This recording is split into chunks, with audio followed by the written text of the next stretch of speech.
Tell me when you're ready. Good.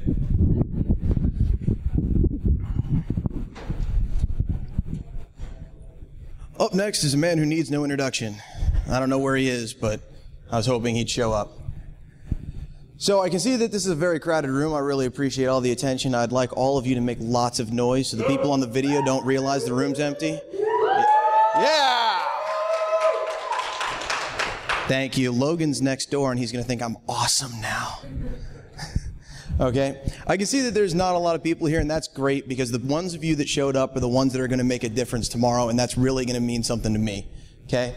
This is all about how we can improve our community and what's wrong with our community, right? So here we are. My name's Rick Farina. That's what my parents named me. Zero Chaos is what most of my friends call me, and here we are. So I kind of got interested in computers right around the time that my cousin showed me I could play Game Boy games on them for free. It was a great day. I only had like 20 games, and then all of a sudden I had 700. I mean, software piracy's bad. So I learned Linux after that because Windows just really wasn't all that cool, and I wanted to be cool like everybody else. I started leeching free software, and I don't mean stealing stuff. I mean I started downloading free software, Linux stuff, learning about it, but not really giving anything back to the community until one day I learned about the magical world of forums, where you could be as big a jerk as you wanted and there's nothing anybody could do. And that's a big problem, isn't it? My first position in open source was actually on the Ettercap forums. I kind of started by fixing the spelling and the grammar in Ettercap. So if you remember when they started spelling packets correctly, that was my contribution to the product. I was also the beta tester for Windows originally, and then I actually started learning how to fix the code for Windows, which was kind of cool. So, hey, if you could get the picture from really close so it doesn't look like the room's empty, that'd be awesome. Okay. After I did that for a while, I kind of moved on. I'd always interested in Layer 2 networking, and that's what had attracted me to Ettercap. I kind of moved on into the aircrack world because Wi-Fi was awesome. I went out, I bought a $300 access point, bought a $200 Wi-Fi card. I sat down on the couch, and I'm like, man, this is sweet. Wait a minute. All I did was plug this thing in. There's no way in hell this is secure. So I started Googling, learned a little bit about that, picked up Kismet, picked up Aircrack, and then when Aircrack NG fired up, I just decided that I would start making myself useful. Pensu Linux is a pet project of mine for a while. It's founded by a guy named Gremlin. He is awesome, one of my biggest heroes. We basically set about making our own penetration testing live CD before there was any such thing as that stupid shirt that half this conference is wearing. Something about backwards. I can't remember what it's called. After I became a Pensu developer, I did that for about 7 years, still doing it. I actually got into Gentoo now as a developer, and what they're doing is just so much more fun because now I actually have, more than 12 users. Actually, I have about 500 that downloaded the last beta, which surprised the hell out of me. I was kidding when I said I had teens of users, but I actually do. So, who am I really? Okay? I'm an altruist. I believe that we should be able to help others, but I'm really disappointed by humanity. Okay? I'm an asshole. I kind of put this in every talk at least once, most of the time twice, because I really want to make a point of that. I'm an asshole and people don't like me. The reason that people don't like me is because I am annoying as hell. It's not just the whiny voice, it's the fact that I bother people about things all the time. The reason I bother people about things all the time is because I like to get things done. I don't like waiting around for stuff to happen. I like to get bugs fixed. I like to get enhancements added. I like the fact that I still have Dave Marcus's cell phone. Awesome. Okay. All of the opinions in here are me.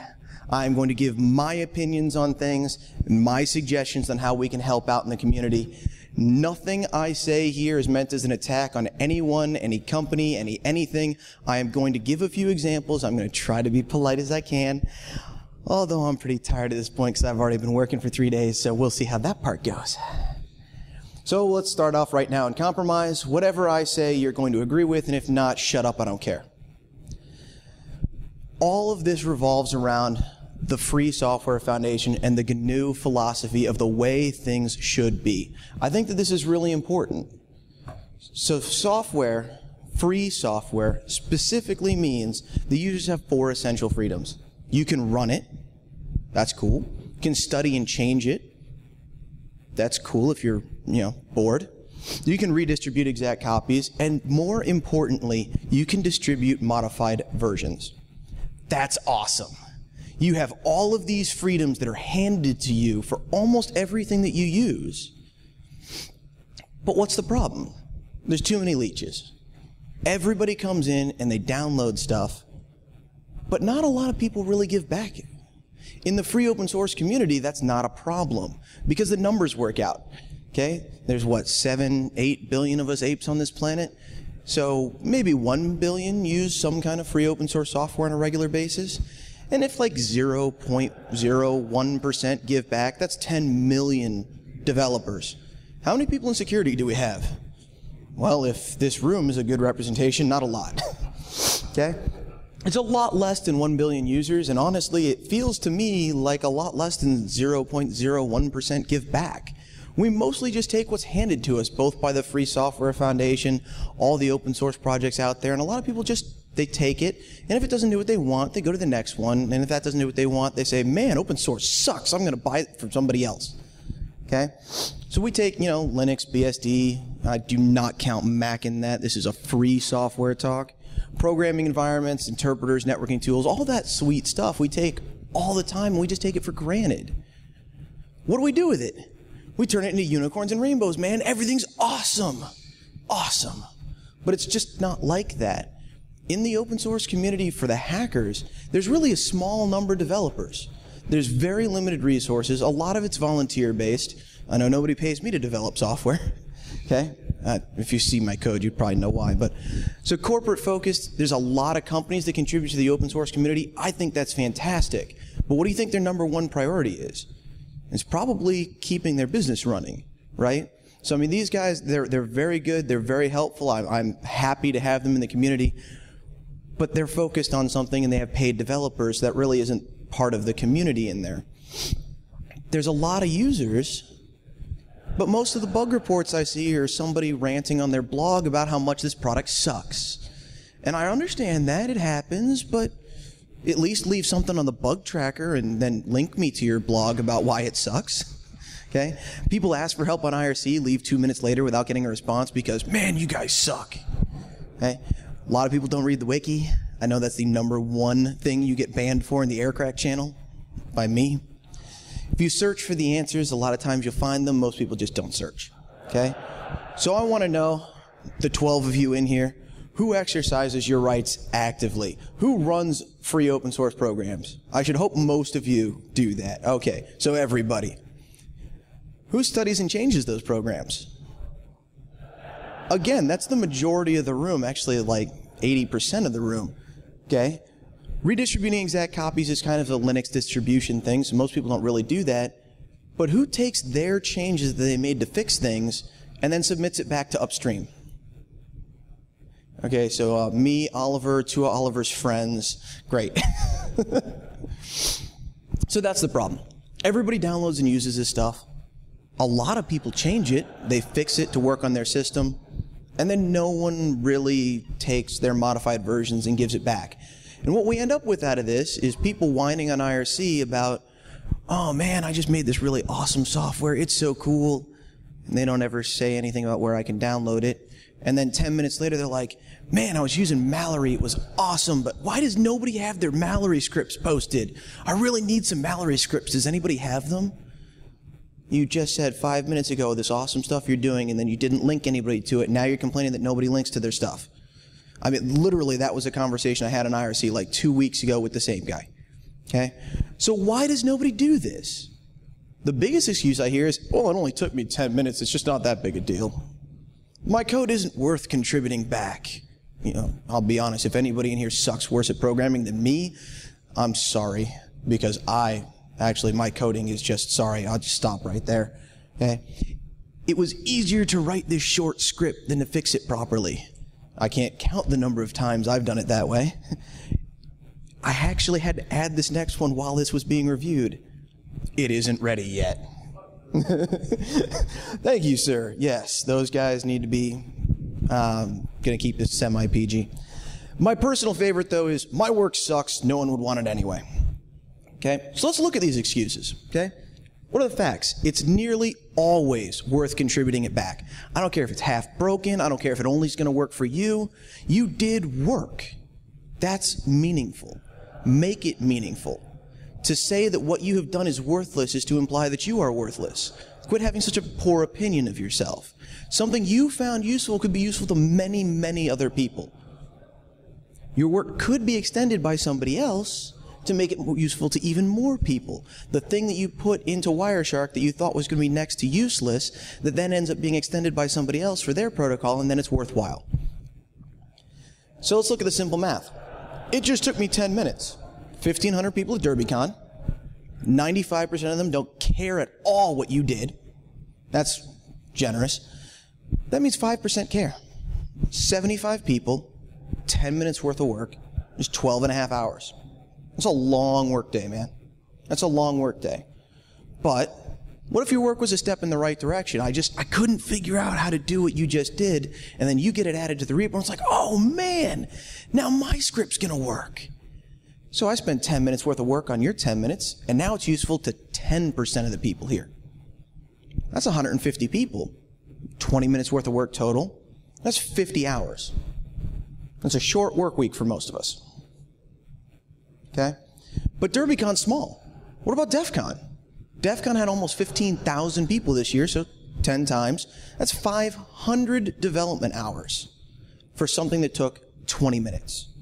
Your little, not yet ready, completely worthless piece of code that wasn't worth submitting back upstream is 500 hours when you just look at DEF CON. And honestly, if you take the cross-section of the people at DEF CON and you look at the smell, you got to realize most of the people with jobs aren't there. And that means that there's a lot of people in this community. 500 hours is nothing. It's nothing. It's huge amounts of wasted time. It's probably closer to 50,000 hours when you actually look at all of us trying to do this work. Okay? But I'm too idealistic.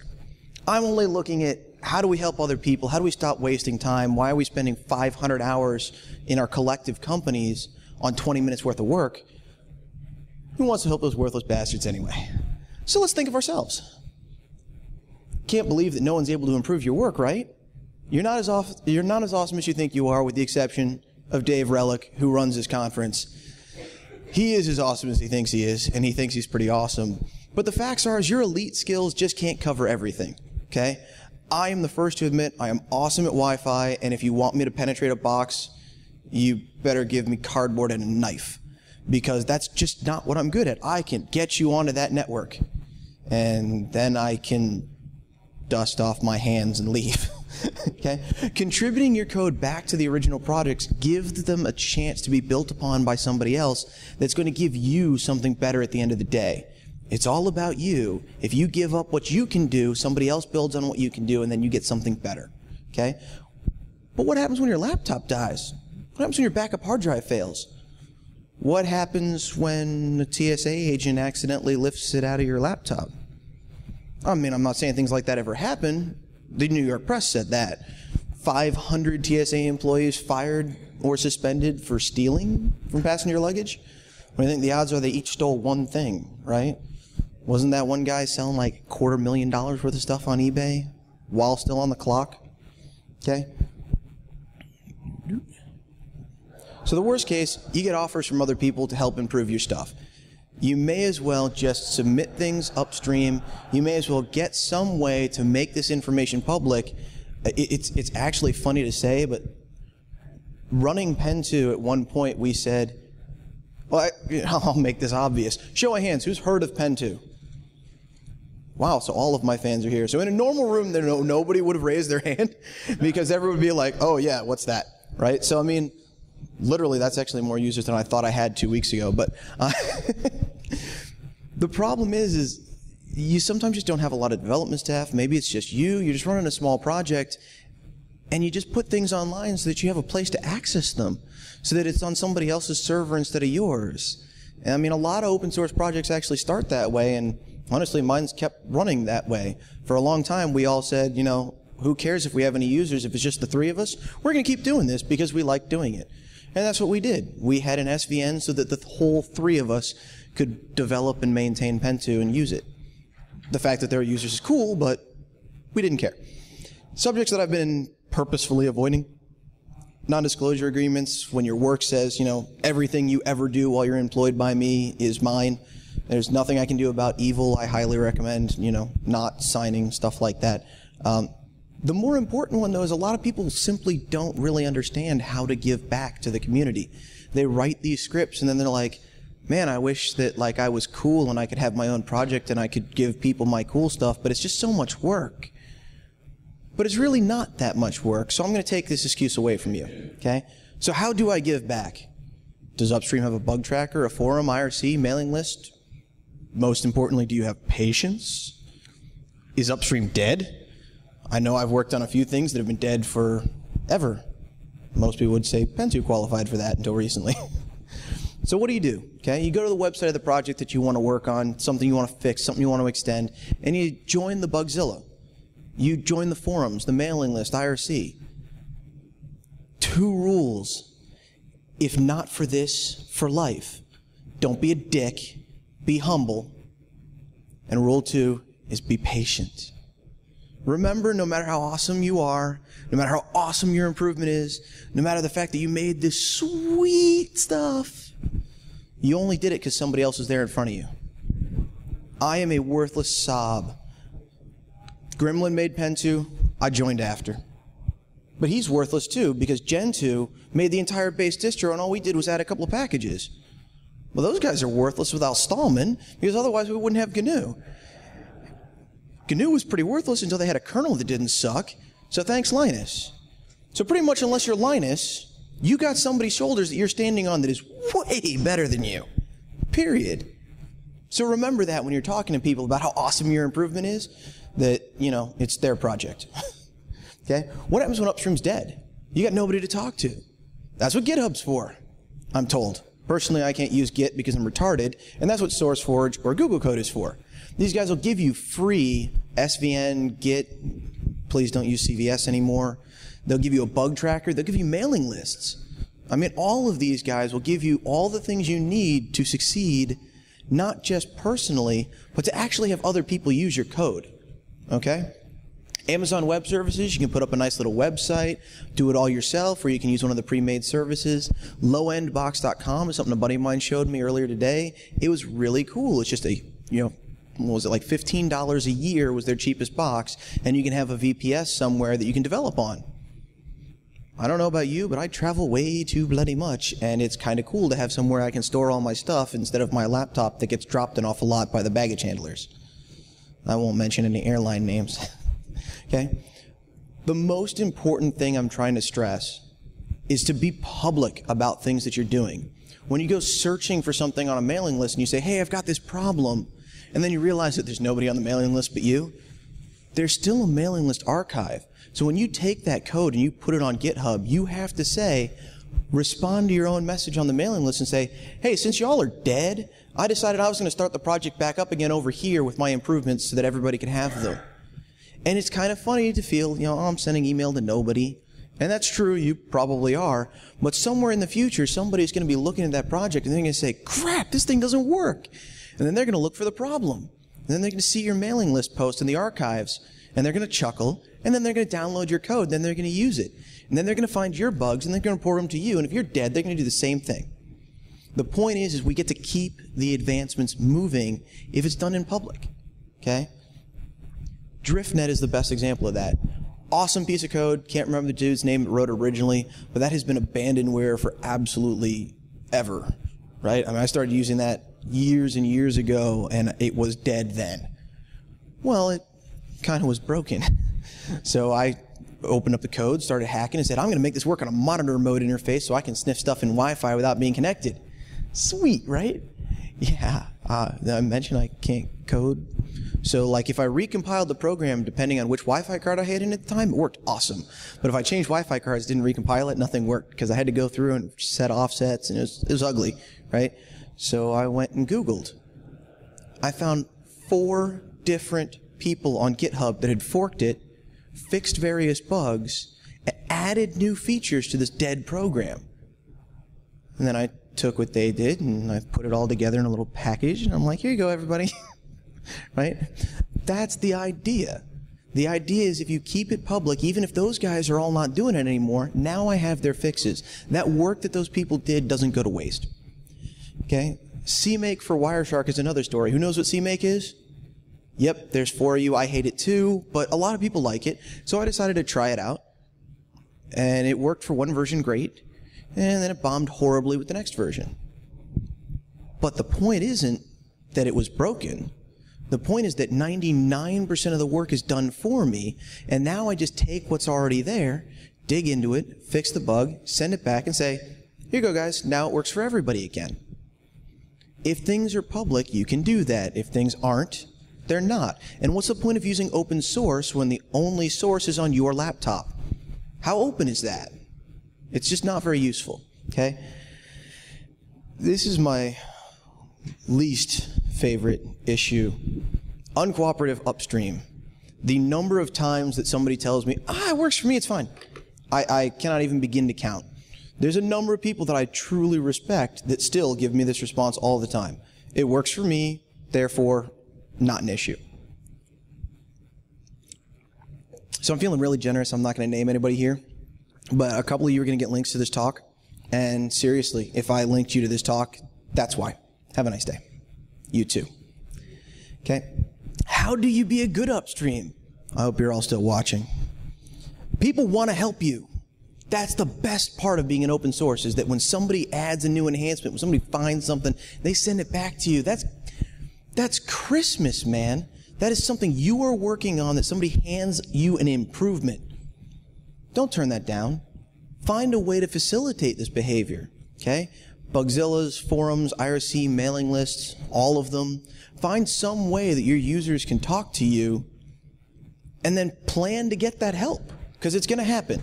If it happens from nobody else, it's going to be me, because I got to make it work too. That's the fun part of being a distro developer, okay? Every free fix that gets turned down hurts people, because otherwise it wouldn't have been a fix, okay? Every unanswered complaint is a lot of users that don't use the software, okay? I normally say, given my download numbers, that for every bug that gets reported that is a critical problem with my software, that there's probably 50 people that downloaded it, said, oh, this sucks, and then done. It's gone. And I'm not going to get a chance to win those users back for a long time until somebody else comes to them personally and says, yeah, dude, this stuff's awesome, you got to try it. And they're going to be like, I don't know, man, it kind of sucked. But if you listen to that first guy that reports it, there's going to be less users turned off by that failure. How to accept help. Don't be a dick. Be humble. Be patient. All of this stuff takes time. It doesn't actually take a lot of effort during that time. It takes a lot of waiting. When I send somebody an email with a patch, they're probably not going to respond to me in 3 seconds like I want them to. But people use your stuff because it's good. That's why they're using it.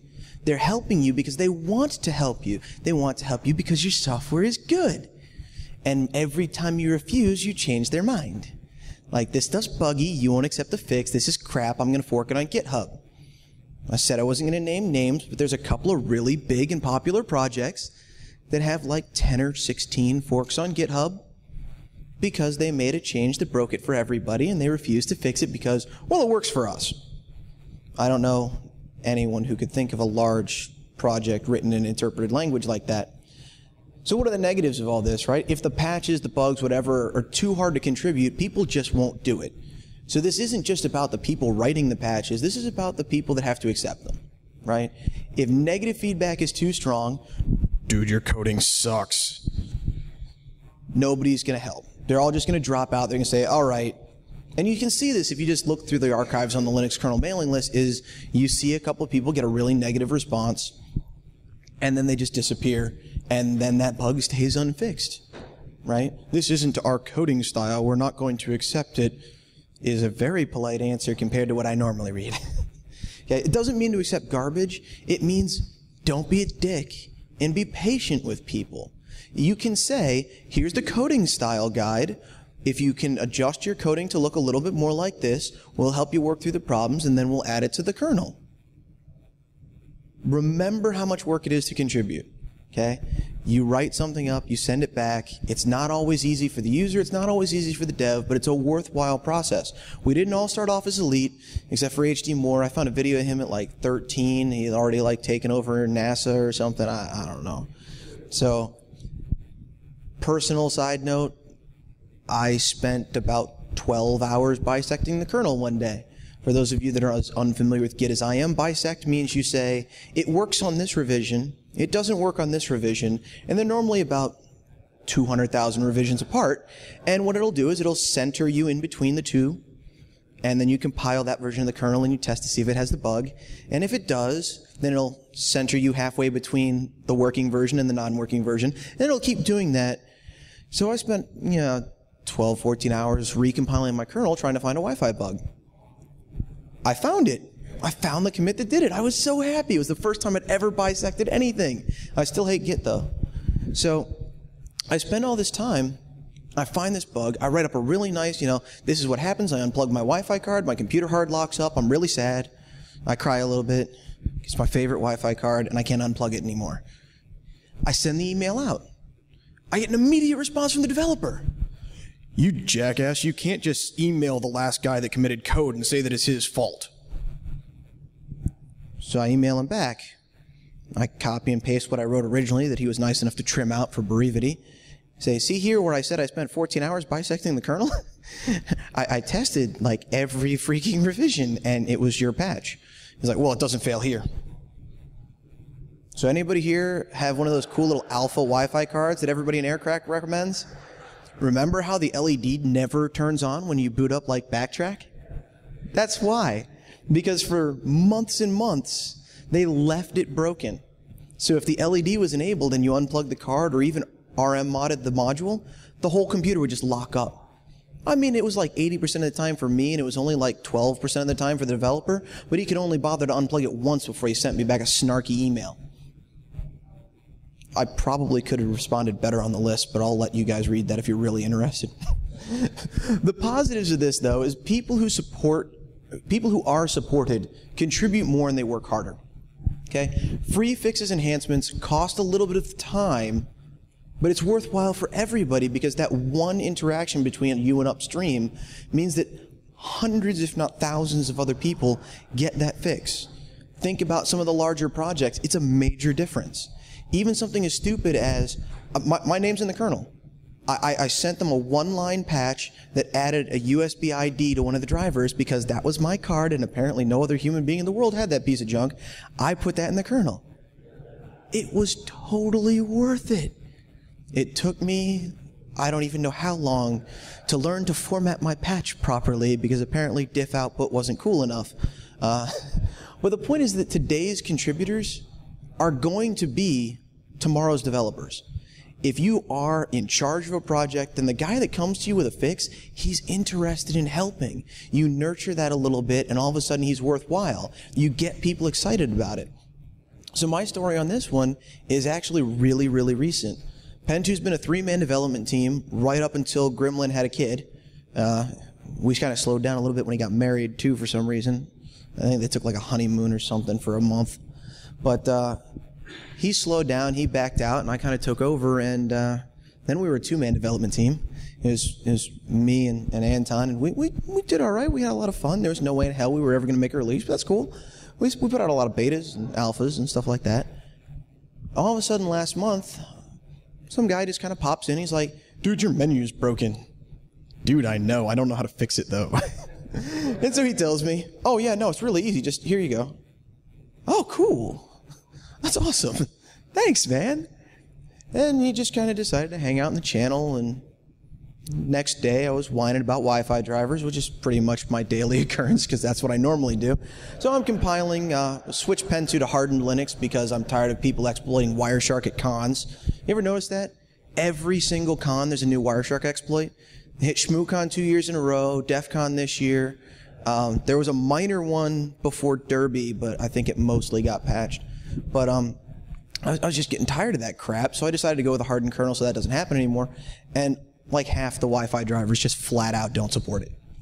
So I'm, grunting and moaning and screaming out loud in my house, and my dog's really scared. And I just vented in the IRC channel. I'm like, can't these freaking idiots write something that works, right? It works when it's in the kernel. It doesn't work when it's in compat wireless. What the hell?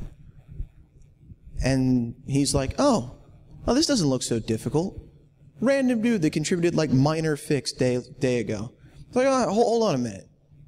5 minutes later, comes back to me with a patch. Here you go, this works. I mean, I didn't actually run anything, but it compiles fine, it's cool. Well, I plug it in, and damned if the kid ain't right. Compiles right away, everything's happy. Get all those little white lines instead of the red and the yellow ones in the compiler output. It was great. I started up, plugged in the Wi-Fi card that was buggy. Flawless. Everything's sweet. Dude just fixed something that I had been banging my head into the laptop screen for hours. There's a dent, right? It was a problem. And he just started helping, because when he had given me the first fix, I was like, dude, this is awesome. Thank you so much. This is so great. And now he's excited. And then he starts helping. And then I keep feeding him more problems, because you'd know that the next day they released a new compat wireless, and you know that the next day it was broken again. So I went back to him. I said, hey, dude, could you fix this for me again? You're awesome. Thank you. And then he fixed it. And now he's on my development team, because he was literally opening so many bugs that included the fix that I could not keep committing them fast enough to make it worth the while. I'm like, look, just save me the time here. You have commit access. I put a little post on the webpage. You're a member of our team now. Have a great day. The kid was ecstatic. He got drunk. Actually, I think he started drunk, but that was good. It worked for him, so we're good. Okay? I try to live by one rule. And if you see me anywhere, anytime, you test me on this. If at all possible, never turn down free help. If I am carrying around a 200-pound box and I'm a 190-pound man, you are welcome to help anytime you want. If you trip me, that's not so polite. I have a reference to how open source projects survive poisonous people, because I say, if at all possible, sometimes some people just aren't ready to give you the help that they want to give you. You cannot jump in and rewrite a driver in the kernel when you have never opened up anything other than Visual Basic. It's just not going to happen, and you're going to cause more harm than good trying most of the time. But if you step up through the things, people will help you, you will learn more, and you'll reach the point where you're telling Linus who's boss. Okay? When someone offers the help, try to work with them. The more people I teach what I know, the more other people have that knowledge, so I don't have to teach the rest. I used to have to teach classes on web cracking. If any of you don't know how to crack web, I will throw this at you. If it didn't belong to Egypt, who was really kind to lend it to me. The point is, the people needing help today may be providing it tomorrow. And that's not even necessarily in the same topic. It could just be that I'm really great at Wi-Fi and I can't code worth a crap. And so I'm helping you with Wi-Fi and you fix my coding problems. We're all in this together in the security community. If we don't help each other, we may as well just buy all of our products, because at least somebody's paid to develop that stuff, and when I report a bug, they have to care. The problem is if we're open source and we care about the bugs, our products will be so much better at some point that these guys won't be able to sell stuff to us, which is kind of already working well in the server market. Okay? Putting this into practice, right? Everyone has their place. Whether you're learning, asking questions, answering questions, whatever, there is a spot for everybody in this community. No matter how little you know, there's probably something you know about tying your shoes better than me, and I'd love to learn it because mine keep coming untied. Okay? Stop thinking you're worthless. I tend to boil things down to black and white all the time, but the fact of the matter is, if you spend 10 minutes on something and you don't think that it's worthwhile, then what the hell did you just do? You just wasted your time. Okay? Spend time on stuff. Be worthwhile. Contribute. More importantly, stop thinking other people are worthless. If somebody reports a bug, thank them. Say, great, this is helpful. Can you tell me how to reproduce it? Because it doesn't happen to me. Right? All the skill levels are needed. All the ideas are valuable. It's really worthwhile just to care. I was going to end at this point because, frankly, I rant a lot and it's fun. But somebody brought up to me that a lot of people actually didn't know half of the stuff I talked about. So I'm going to actually step through what I expect from people. You find a bug in a project. So you Google it to try to find if there's any results, and there's nothing, and then you use, I can't even say that. So you go to the product's bug tracker, and you realize, oh, nobody's reported a bug. But you know what happens is a lot of times people don't think beyond themselves. They think, oh, I run Ubuntu and Ettercap doesn't work, so I'm going to report a bug to Ubuntu. And that's what happens a lot, is if you go to Gentoo's bug tracker, Debian's bug tracker, you're going to find all kinds of stuff. I have actually fixed numerous bugs in Pentoo and in open source software by literally stealing the patch from the Debian source deb, and then I submit it upstream, which Debian always does, by the way, but there's something I do different. I'm actually not joking about that. Debian's really good about upstreaming things. They just won't beat the dev over the head with it. I will. I will sit there and I will dog on you every 15 minutes until you fix that bloody bug. Or at least give me a valid excuse why the patch is wrong, and then I'll go try to hunt down the guy that knows how to code and I'll fix it. Okay? Check out the product's website, find a mailing list if there is one, read the archives first, then post and say, here's my problem. Give as much info as you can. Details of the issue, how you made it, how somebody can reproduce it, your distribution of Linux, because they're all just different enough to mess with people. Why are they that different? Because people couldn't fix their bugs together. Okay? Version numbers of all the software, the dependencies, whatever you can know, whatever's reasonable to submit, submit that. If there's external or even the project's own bug track that has more information, say, hey, I'm looking at this. You guys haven't solved it. What can we do together to solve this? The email takes 2 minutes to write. Join the magical world of IRC, where the men are men, the women are men, and the children are federal agents. Most projects have a channel on Freenode. Mine is #Pentoo. And if you come there and you offer me help, odds are very low that you will be turned down. Ask if anyone else has seen your bug. And if you're on IRC, please learn what pastebin is. If you flood huge amounts of logs into the chat channel, people get kind of upset. Pastebin is not just for anonymous users anymore. If you found fixes for the problem on some bug tracker or wherever you found them, tell somebody, hey, I found this fix for my problem. I don't even know how to apply it. Can you help? They're going to be like, oh, cool, you can test it. And then I'll commit it to the repo so that everybody else can have the fix. Work with the users and the developers, reproduce the issue. Okay? Together with the help of the mailing lists or IRC or the bug tracker, I've had like 30-page conversations on bug trackers before about problems. If you resolve the problem upstream, instead of helping yourself or helping your distribution, you now help everybody. So the package maintainer, the package owner, the people that actually produce the product are on top, and then it goes down to the Linux distributions, and then the Linux distributions give it to the users, and most of the stuff just never seems to make it all the way back up that chain from mostly lack of a prick like me. So work on it. Be more persistent. Care.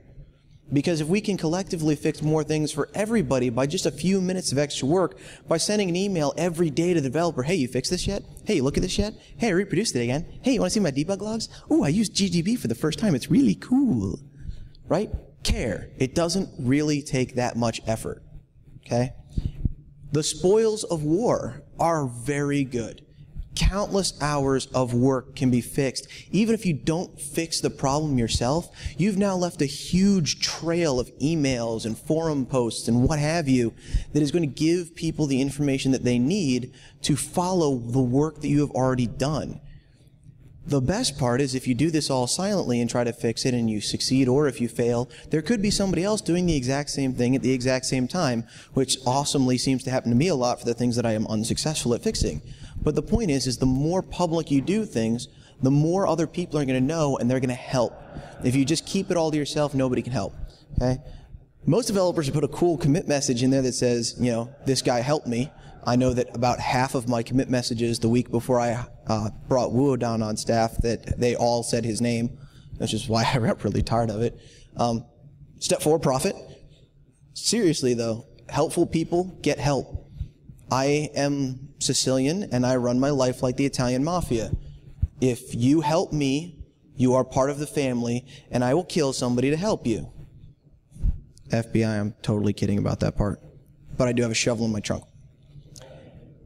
Any questions?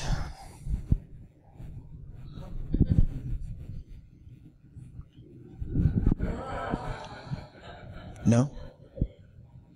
Well, in that case, contact info, in case you forgot, I am Zero Chaos on Freenode. I am the guy that kicked you out of the channel. It was fun for me too.